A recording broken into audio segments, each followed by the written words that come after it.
Good morning. Morning. I welcome you on this Memorial Day weekend as we gather here for our time of community, our time of worship. Thank you for choosing Full City Church as your place to be. You're in for a special treat this morning. We are blessed to have one of our own giving you the message this morning. And today we welcome our college students back home with us. Miss Kat Bruce, she's sitting in the back, and she'll be giving the message this morning. And I know that I told 8 o'clock this, I'll tell you this also. You finally, after all these weeks, finally are going to get a good sermon this morning. Thank you for Kat. She brings God's message this morning. When you came in, you received a bulletin. I want to highlight for you, especially Vacation Bible School is just around the corner. And the registration deadline is a week from tomorrow. So if you have a young person who wants to register for Vacation Bible School, make sure you go do that. If you have any problems with the online registration, contact the office and we'll make sure you get your student registered. Okay? Also, if you're willing to help us, we certainly could use your help. In addition to all of our volunteers we certainly have spots in the kitchen for the week of Vacation Bible School. But also we're looking for 4 additional people to be available down the mornings that week and to help us with security. We always want to make sure our building is safe. Every Sunday morning we make sure that the building is safe. Maybe you don't realize that. But throughout the week of Vacation Bible School, we want to heighten that for us. So if you were able to help us out a few hours each morning during the week of Vacation Bible School, if you would come see me after service, I'll get you signed up and figure out what days that you can help us out with security. Okay? Any other announcements you want to highlight this morning? You bet.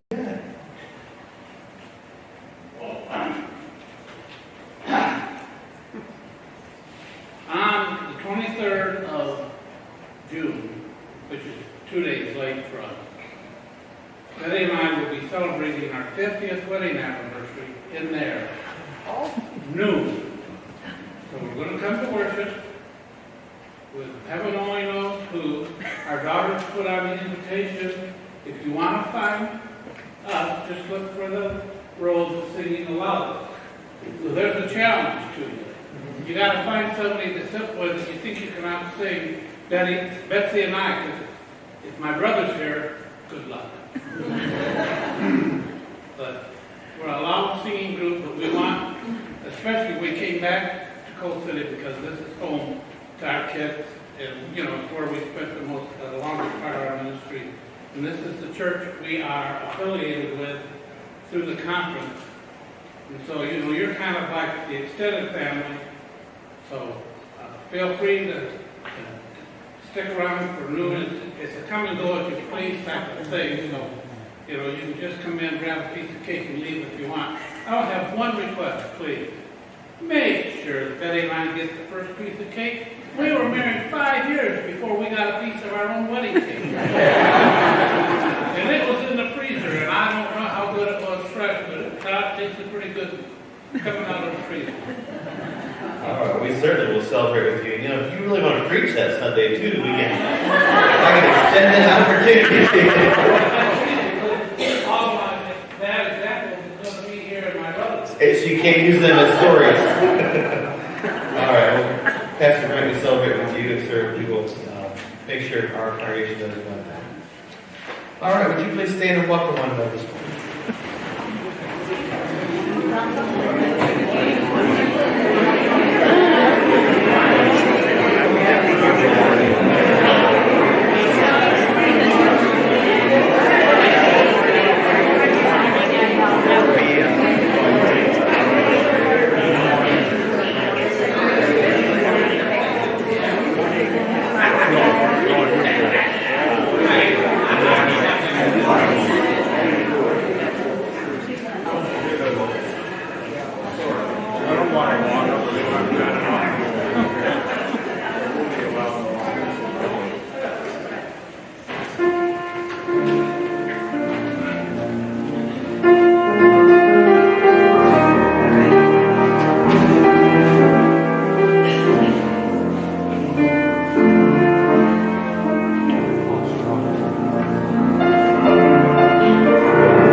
My name is Sharon Watson, and I'm here to help with the service today.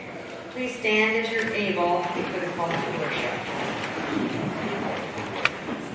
God is our strength and our salvation.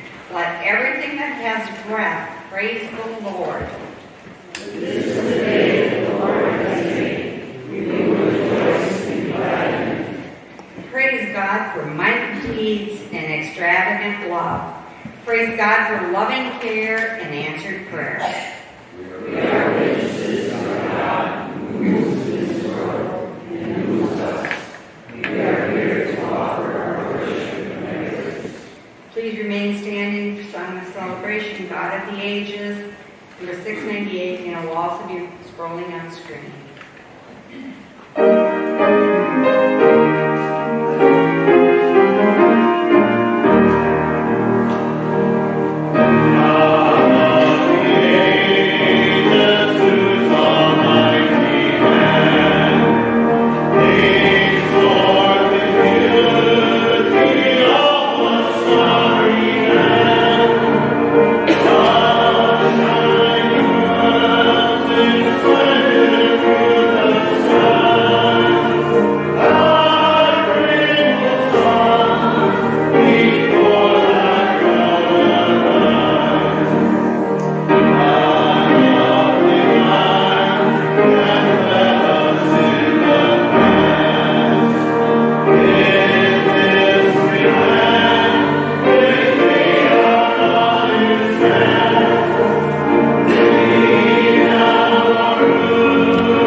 The summer reading programs. Minnesota did you do? Michigan summer camp, yeah, by Jen. Anybody else? What'd you do? I do swimming class and soccer. So swimming class and soccer. Okay, so those are really fun things, but I want to tell you about another fun thing you can do this summer, or every summer. It's camp, and East Bay Camp is in the Bloomington Normal area. And I've got this whole list of camps here. I can't get it to stand up. And we've got water camps, and we've got climbing camps, and horse camps, and like all different kinds of stuff. And you're here for the 8 a.m. service book camp, and you were looking at camps afterwards, right? Did you pick out a camp that you want to go to this summer? Which one? The Saddle Up Horse Camp? Yeah, so we have I think I like all of the ones you just said. all of the ones you just mentioned. There would be a lot of them. Climbing, and I want to try to learn how to ride. Well, the one fun thing about all of these camps is that no matter which one you pick, we do a lot of the same activities at each of the camps. So you always are going to do archery. You're always going to have a chance to do tree climbing. You're always going to get to go to the lake and to the pool and do arts and crafts and stuff. But one of the best things about this camp, or these camps, is that you get to learn the stories from the Bible, and you get to learn more about the message of the Bible, the message of God. And and from this church.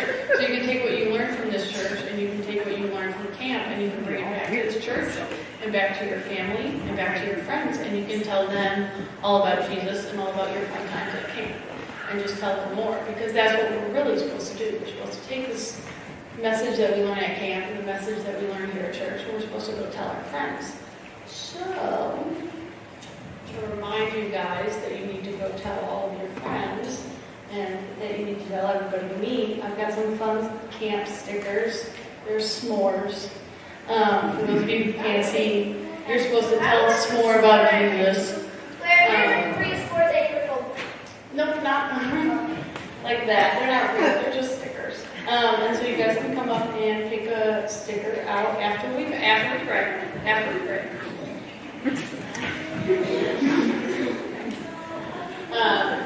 And then for parents who want to know more about camping or anything, there are these catalogs out on the back table in the narthex if you want to see them after church.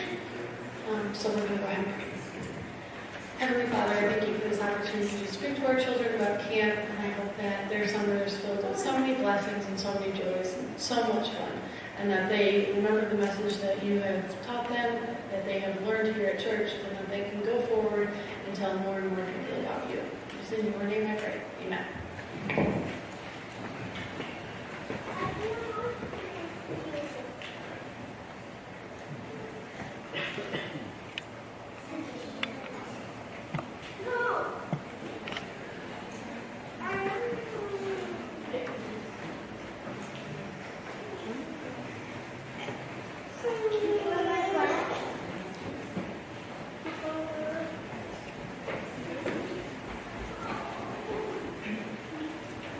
The scripture reading today is Luke 1, 5 through 17.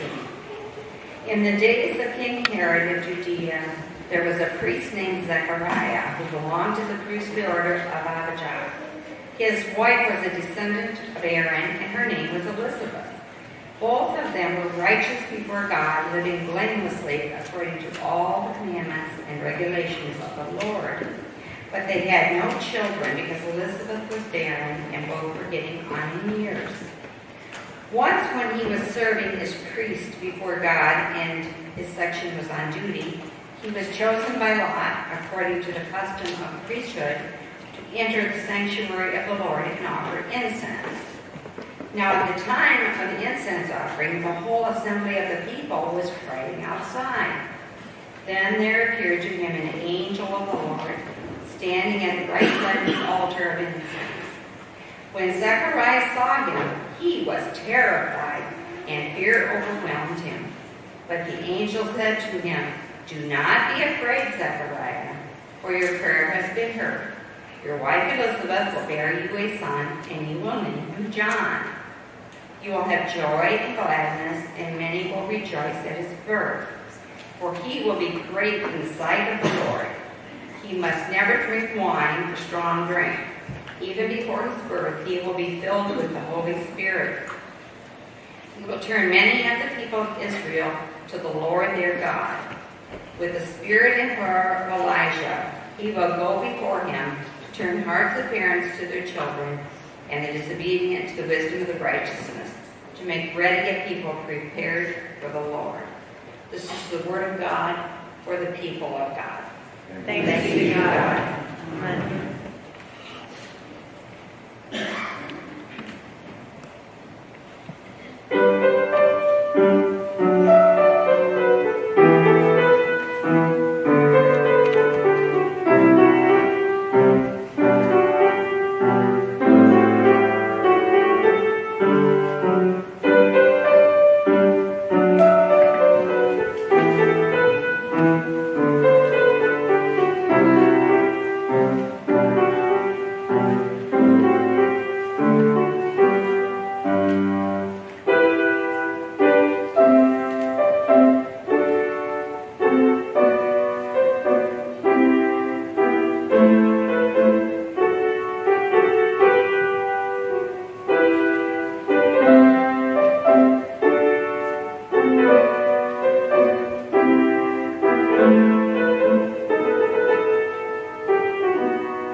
Wonderful job. Thanks for blessing us today. I'll share some prayer concerns with you this morning before we turn to a time of prayer. Request prayers for Elsie Francisco, Tammy's grandmother. She fell and broke her hip. She's had replacement surgery and is in the hospital. We have prayers from somebody asking for prayers for a friend who's facing melanoma. Seeking prayers this morning for Jim Hutton. Jim Hutton had a fall, has head and spinal injuries. He's in a coma at St. Joe's Hospital. Prayers this morning for Orville Miller's family. Buck passed away last week. His services were on Friday. So I'm going prayers for his family.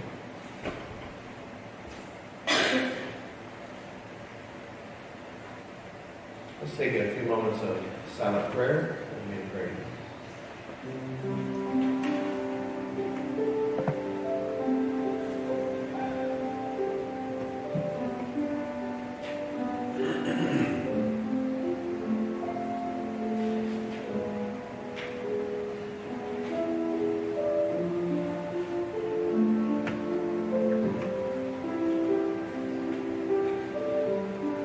Holy God, you are our rock and our refuge. You are our shelter when life is pressing upon us. You are our hope when the darkness clouds our thoughts and our souls. For you are the God of heaven and earth, and you have saved your people by your steadfast love. So God, we gather here in the midst of this corporate gathering. We gather as a people from a variety of places in life, from a variety of stations in life. For here our lives intersect with one another. For here we come to find a commonality where we can be on bended knee before you to sing of our thanksgiving, to give praise for your goodness. God, on this Memorial Day weekend, we do so. We celebrate this time as a reminder for us that the cost of freedom is not free. those who have given of themselves, have given of their lives. God, in order to bring about freedom in countries, in lands, and communities. God, for indeed we're thankful for those who serve and those who have paid the ultimate price. God, we offer up to you our deepest gratitude for the gift of your Son, Jesus, who walked that path to the cross for the sake of freedom for all of your people. God, what we do with that freedom is a challenge to each one of us. You put that before us and ask us, what are we going to do with our lives? What are we going to do with the freedom that's been given to us in Christ? As we remember our own baptismal vow, to stand up to oppression, in evil, in injustice, wherever it may be.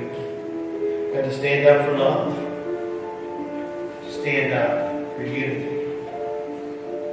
So God, may we hear that challenge this morning. May we find our place among those who serve when we leave this place.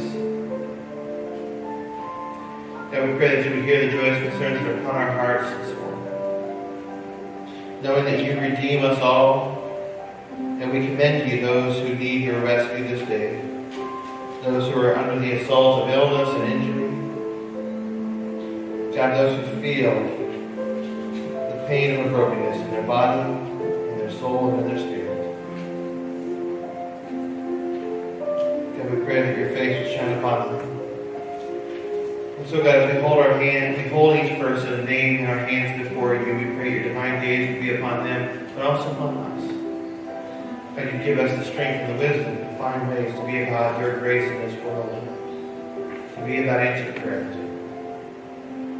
God, we pray that you unite us across the worship services, across the classes, and all that call Coal City United Methodist Church their home. God, that you unite us upon the common mission of your Son, Jesus Christ, the love to serve. Love to serve wherever you send us. We pray these things in the name of the one who gave his life for us, your Son Jesus. We pray together the prayer he taught us. Our Father, who art in heaven, hallowed be thy name. Thy kingdom come, thy will be done, on earth as it is in heaven. Give us this day our daily bread, and forgive us our trespasses, as we forgive those who trespass against us. And lead us not into temptation, but deliver us from evil. For thine is the kingdom, the power, and the glory forever. Amen.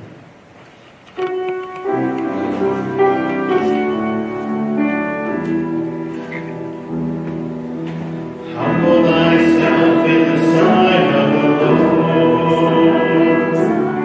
Humble thyself in the sight of the Lord, and he shall lift you up higher and higher, and he shall lift you up. Our God has blessed us so many gifts in life. When we return to God in humility for what God's given to us, and invite our ushers to come and receive our moment.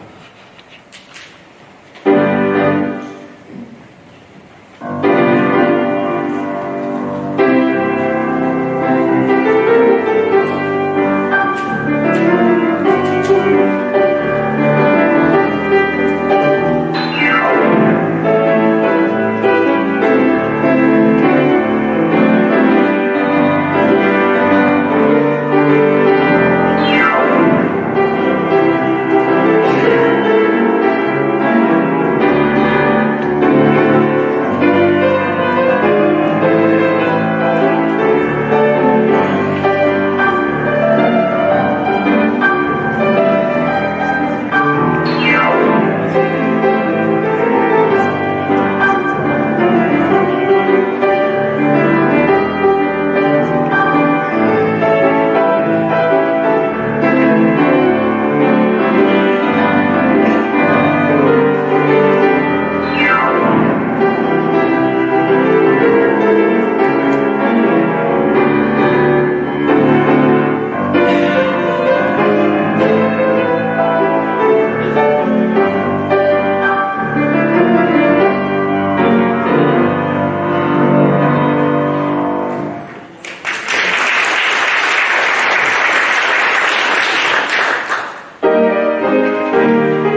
Dear Lord, thank you for all that you have given us, and thank you for what you would have us do with this offering today. Amen. Amen. Please be seated. This summer, we start our summer series today.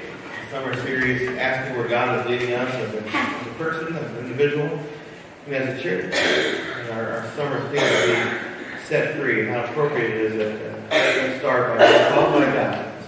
Kat comes forward and shares her story, and so she comes and shares a message, a powerful message, about where God perhaps is leading her, where God challenged you, where God is leading you. She's a little nervous this morning, but this is your family. Congregation, amen? Amen. So Brad set that up in a much nicer way than it actually formed and turned into, because originally it was, I was working at a concession stand and Brad came up to the concession stand and was like, "Do you want to preach this Sunday?" And I looked at him and went, "What?" Originally, I thought it was just going to be a 5-minute spiel about camp that I did, like I did with the kids, because that's what's important to me. That's where most of my call and most of my life story begins. But it very quickly turned into a whole sermon, and so here we are with that. As I was preparing for this message and trying to rack my brain on how to even give a sermon in the first place, I went back and I looked at some of the passages that had helped me get through this last year of school and how it had helped shape the mission of my life so far. As I was looking back through notes, random scribbles on paper and post-it notes that were stuck in between pages of books, I found notes that I had in my phone and written across a notebook from a chapel service. The message that was given in that chapel was from the Gospel of Luke, as Sharon read earlier, and focused on that chapter that I had Sharon read earlier. While the whole passage is important and gives the key verses meaning and context and direction, it's those key verses that I want to look at today that are found in Luke 1, verse 8 through 10. One day Zechariah was serving God in the temple, for his order was on duty that week.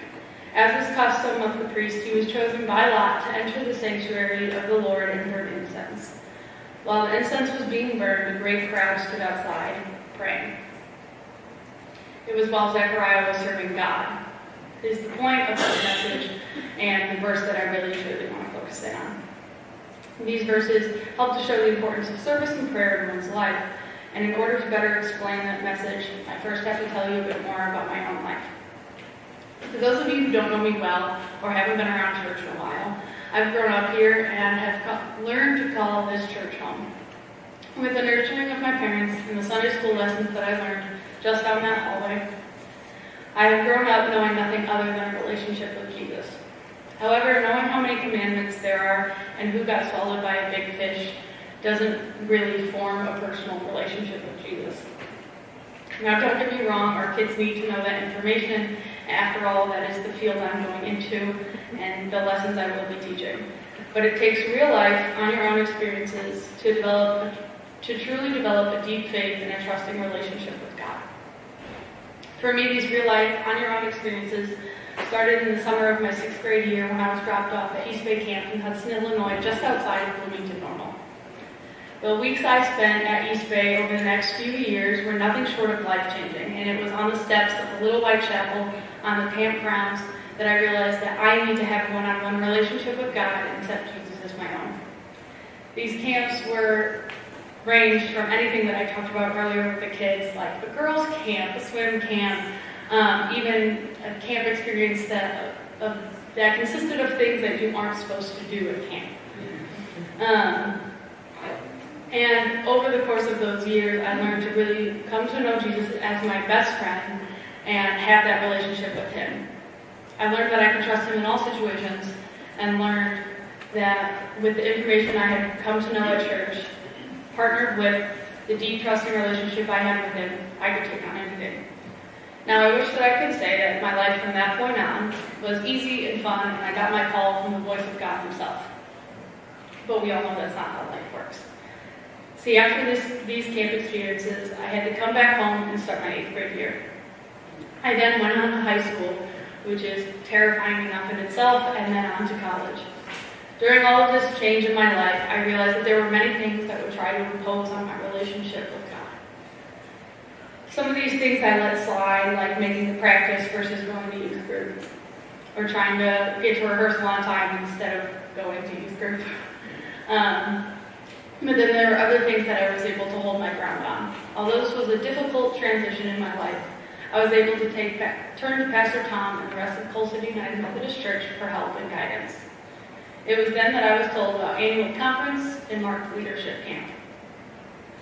Mark's leadership camp was, just as it sounds, a leadership camp for those growing up in the church and were a part of the IGRC, the Illinois Great Rivers Conference. This camp, I was only able to attend for 2 of what was supposed to be 4 years because it was closed for various reasons, but it was one of the best and most formative camps that I have ever been able to attend. This camp introduced me to friends that I still have today and gave me skills that I have been able to take back to school and carry with me in my ministry even today. I'm forever grateful for the experiences and relationship that Mark gave me because it introduced me into the side of ministry that I didn't even know existed. Annual conference, on the other hand, is a yearly gathering that you've probably heard Ken, Brad, and I talk about. It consists of a yearly gathering of all the churches in the Illinois Great Rivers Conference. This conference has allowed me to learn more about my denomination as a whole, network with other pastors, and even find some of the best friends I could have ever hoped to have. I went my first year as a scared freshman in high school guest with no voting power and no voice on the floor to speak in other years becoming a youth delegate and speaking on amendments, for amendments, and against amendments. I accepted my call to ministry just last year on the floor of this conference, and this year I'm even one of the co-authors of a piece of legislation that is about the inclusion of youth and young adults. This conference has helped to shape me and show me the church that I'm going to be serving, while also giving me a chance to start that service now. I could not be more grateful for those who have gotten me to conference in the very beginning and who have helped me to go back every year since. This conference has helped to shape not only my voice and my opinions of the church, but have helped to introduce me to those I will be serving alongside in my future. Now, as I have said, I only accepted my call to ministry last year. I ran from a very long time, and I wanted to deny it with all that I could because, after all, my sister was in ministry, and I didn't want to do the same thing that she was doing.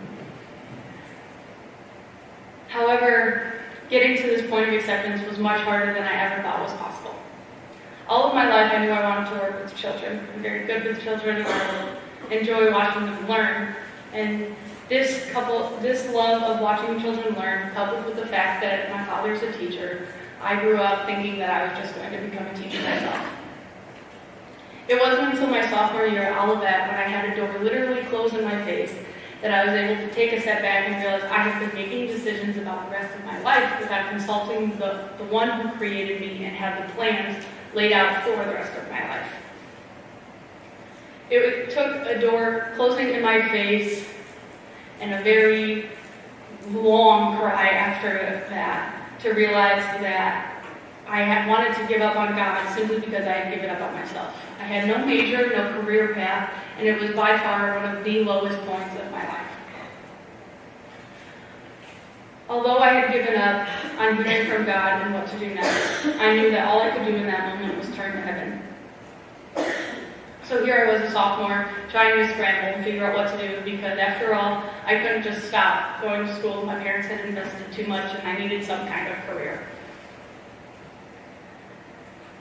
But of course, life works in funny ways sometimes, and so as I got to the point that I was ready to give up on my faith and give up on going into education, I headed out on a mission trip to Panama with other students at Olivet. It was a music mission trip, and it allowed us to go into various churches to do pop-up Bible schools, and then go to various schools and emergency rooms and play, just to help everyone feel better in the emergency room and to get the kids more excited about hearing the stories that we would be telling later that day at the schools. It was one of the best trips that I've ever been on, and in fact, it helped me set on the road to ministry. It was on this trip that I realized, and was mostly told by my trip leaders, that I would be great for ministry because I was so good with the kids and I had a real heart for ministry. I thought they were kind of crazy because this is a Spanish-speaking country, and I don't know if you know this, but I don't speak Spanish. But it's incredible what you experience on a mission trip like that. Ministry and music and Bible school activities and various games that you play with kids transcends any language barrier. Because if you have a hula hoop and you point at a kid, it's amazing what they can understand.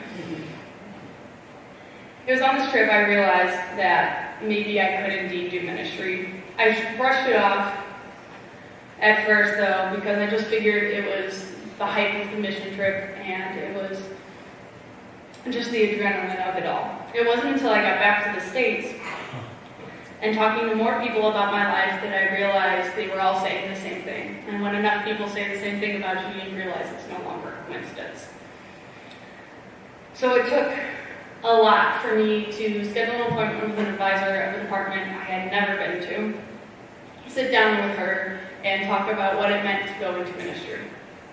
After an hour and a half of crying in her office about where my life was, where it was going, what to do next, I left with no eye makeup left on my face and a new class schedule that gave me the chance to see if I was really called into the ministry.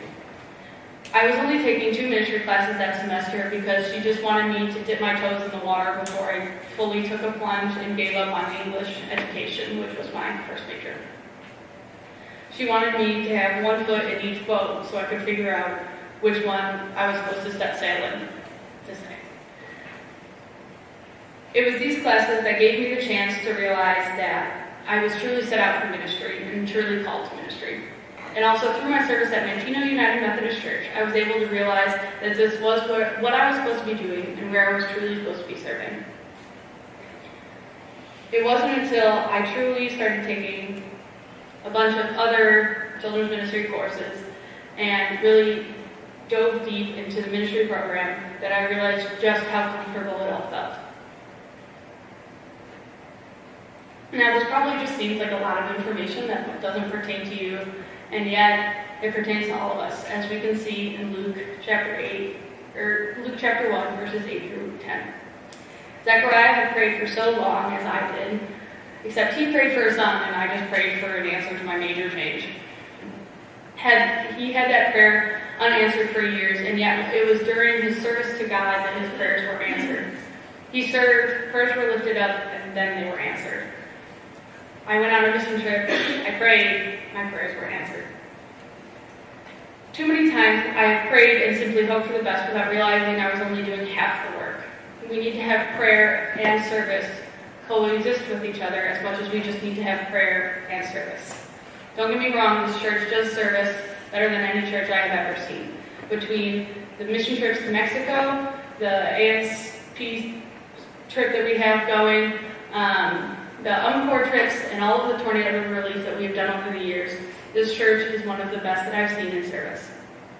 And I couldn't be more proud to call this church home because of it. However, we need to have both, not just the one. Yes, prayer is good, and yes, service is good, but you should always do it together. You also must remember that you have to serve God before you serve man and before you serve self. It can be required of you by society, and it can be done for your own selfish gain. It must be done for the glory of God and for the betterment of his kingdom as a whole. It is then that your prayers can be answered, and it is then that your life may begin to be restored. We cannot go on forgetting that service is necessary for prayer, and prayer is necessary for service. We must remember to tell others while we are serving alongside them. We must remember to pray with others after we have served with them. These two coexist together, and I regret that I have only noticed it this year.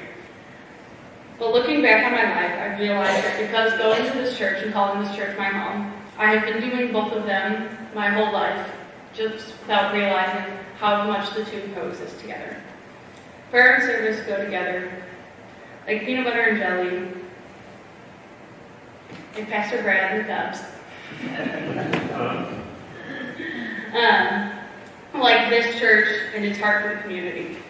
I'm so glad and so proud to call this church my home. And I just pray and beg you that you remember that service and prayer are what goes together. Then your prayers can be answered, your life may be restored. You can feel the call from God and be finally set free. Thank you.